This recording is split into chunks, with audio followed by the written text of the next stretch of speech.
10 binin üzerinde nüfusum var. Seçmenim var. 20 bine yakın nüfusum var. Mahallemde sağlık ocağı yok. Belediyede bu konuda yer için sağlık müdürüne dilekçe verdim. Belediyede müracaatta bulundum yer için. Kavşak kavşak noktaları, yol kesisleri, trafik ışıklarının yapılması için Emniyet Trafik Büro Amirliği'nde müracaatta bulundum. Mahallemizin kurulu bulunan parklarda gece bu parklardan mahallenin sakinleri rahatsız edici hareketlerde bulunuyorlardı. Emniyet müdürlüğümüze durumu arz ettim. Emniyet müdürümüz olayla ilgili ilgilendi. Teşekkür ederiz. Mahallemizin çok geniş bir alana olduğu bu nedenle altyapı eksik çoktur.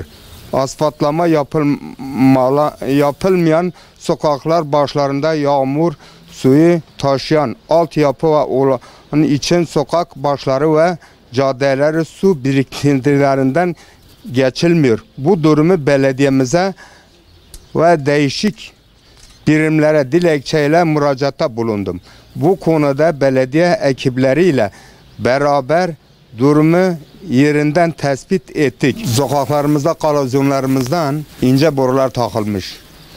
Onlar tıkanıyor. Bazı sokaklarımızda su birikiyor, vatandaş geçemiyor. Sokaklarda ben onu da belediye bildirdim dilekçeyle ve belediyeci arkadaşlar geldi, yerinde de tespit ettik. Altyapı ve asfaltlanmamış sokaklarımız asfaltlanmasını belediyemize arz ve rica ediyorum. Kaldırım yapılmasını kav yolu siteler arasında geçmekte olan yol trafik konusunda çok işlektir. Bu yolun bir an önce asfaltlanması. Sokaklarımızda kent güvencelik kamera sistemi kurulmasını istedik. Onu da emniyete de bu parklarda kameranın takılması için ricada da bulunduk. Bazı duraklarda durak yok. Ben onun için müracaatta da bulundum. 3. çevre yolumuza belediyenin otobüsün geçmesi için ricada bulunuyoruz.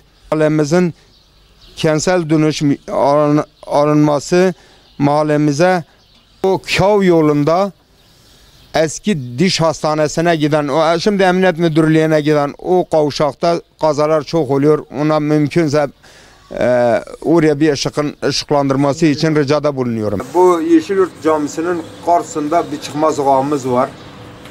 O sokağın bir kısmı açılmış, öbür kısmı da açılmamış. Bir ev oradan kalmış. Oraya açılması için Belediye Başkanı Süleyman Bey'den rica ediyorum. Yeşilyurt Mahallesi olarak belediyenin yollarda biraz daha özenmesi, kaldırımların yapılması, genişletilmesi, kentsel dönüşümün bizim mahalleye de girmesi çok istiyoruz yani. Bizim mahallenin yağmur gider suyu altyapımız yoktur. Onun için kış günü bütün yollarımızda su birikmeleri oluyor. Aslında gece emniyetin parklarda biraz daha güvenliği sağlamak amacıyla sokaklara güvenlik kamerasının takılmasını istiyoruz. Lise olarak yoktur bizde.